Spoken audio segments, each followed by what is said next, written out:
നമസ്കാരം പ്രിയമുള്ളവരെ, എല്ലാവർക്കും ഒരിക്കൽ കൂടി എൻ മീഡിയയിലേക്ക് ഹാർദമായ സ്വാഗതം. എൻ്റെ ഒരു അഭിപ്രായത്തിൽ ഒവൈസി എന്ന് പറയുന്നത് ഭാരതത്തിലെ മുസ്ലിങ്ങളെ സംബന്ധിച്ചും അതൊരു കഠിനമായ പരീക്ഷണം തന്നെയാണ്. കാരണം ആ പരീക്ഷണം വളരെ പക്വമായി കൈകാര്യം ചെയ്തില്ലെങ്കിൽ ഭാരതത്തിലെ മതന്യൂനപക്ഷങ്ങൾ, പ്രത്യേകിച്ച് മുസ്ലിങ്ങൾ, ഒരുപാട് അനുഭവിക്കേണ്ടി വരും.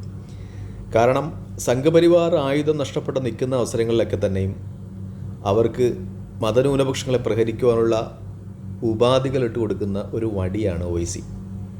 അവസാനമായിട്ട് അദ്ദേഹത്തിൻ്റെ പാർലമെൻറ്റിലെ ഫലസ്തീന് സിന്ദാബാദ് വിളിച്ചുകൊണ്ടുള്ള ആ സത്യപ്രതിജ്ഞാ ചടങ്ങ് തന്നെ അത് സംഘപരിവാർ അനുകൂല സംഘടനകൾ കൊടുക്കുന്ന ഒരു വടിയായിരുന്നു ന്യൂനപക്ഷങ്ങളെ അടിക്കാൻ. കാരണം ഫലസ്തീനിൽ നടക്കുന്നത് അല്ലെങ്കിൽ അതൊരു സ്വാതന്ത്ര്യ സമര പോരാട്ടമാണ് എന്നത് തർക്ക വിഷയമല്ല, അത് നമുക്ക് അംഗീകരിക്കാം. പക്ഷേ അത് ഭാരതത്തിൻ്റെ ലോക്സഭയിൽ, ഭാരതത്തിൻ്റെ പരമപ്രധാനമായ ശ്രീകോവിൽ എന്ന് വിശ്വസിക്കുന്ന ഒരു സ്ഥലത്ത് അത് വലിച്ചിഴച്ച് കൊണ്ടുവന്ന് ആ ഒരു വേറൊരു രാജ്യത്തിന് സിന്ദാബാദ് വിളിക്കേണ്ട ആവശ്യമുണ്ടായിരുന്നില്ല എന്ന് തന്നെയാണ് എൻ്റെ വിലയിരുത്തൽ.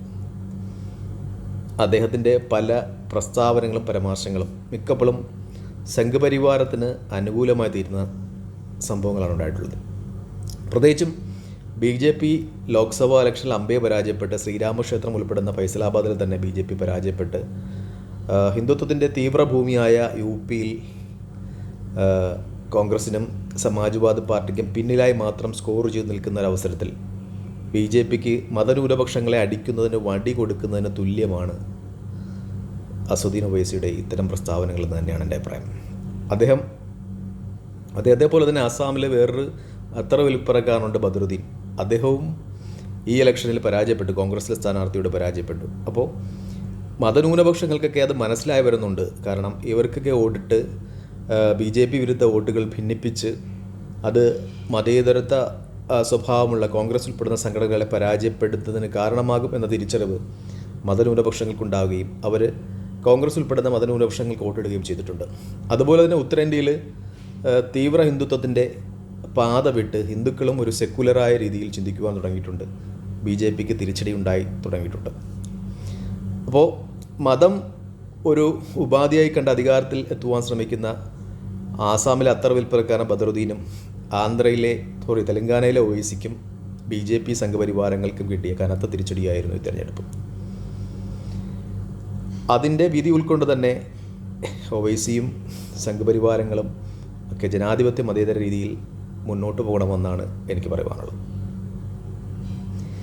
മിക്കപ്പോഴും ഒവൈസിയുടെ ഇത്തരം പ്രസ്താവനകൾ BJPക്ക് അല്ലെങ്കിൽ മതന്യൂനപക്ഷങ്ങളെ അടിക്കുന്നതിന് ഒരു വടിയാവുകയാണ് ചെയ്യാറുള്ളത്. കഴിഞ്ഞ ലോക്സഭാ ഇലക്ഷനിൽ അല്ലെങ്കിൽ അതിനു മുമ്പുള്ള ലോക്സഭാ ഇലക്ഷനിലൊക്കെ എടുത്തു കഴിഞ്ഞാൽ മിക്കപ്പോഴും ഒവൈസിയുടെ പാർട്ടി വോട്ട് ഭിന്നിപ്പിച്ചതുകൊണ്ട്, മതേതര വോട്ടുകൾ ഭിന്നിപ്പിച്ചത് കൊണ്ട് BJPക്ക് പലപ്പോഴും കടന്നു കയറാനായിട്ടുണ്ട്, വിജയിക്കുവാൻ സാധിച്ചിട്ടുണ്ട്. ഓരോ പ്രതിപക്ഷ നേതാവിനെയും കേസും ED-യും ഒക്കെയായി മോഡി സർക്കാർ വേട്ടയാടുമ്പോഴും ഒവൈസിയെ ഇത്തരം കേസുകളിലൊന്നും പെടുത്തുന്നത് നമ്മൾ കണ്ടിട്ടില്ല. അപ്പോൾ തന്നെ സംഘപരിവാരങ്ങളും ഒവൈസിയും തമ്മിലുള്ള ഒരു ഒത്തുകളിയുടെ ദൃഢത നമുക്ക് വ്യക്തമാകുന്നതാണ്.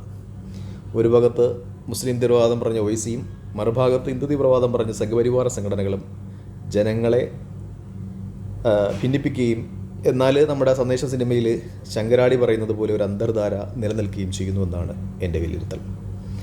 മതവർഗീയ ഫാസിസ്റ്റുകളെ തിരിച്ചറിഞ്ഞ് ഭാരതം കൂടുതൽ മതേതരമായി ദൃഢമായി നിലകൊള്ളട്ടെ എന്ന പ്രാർത്ഥനയോട് നിർത്തുന്നു.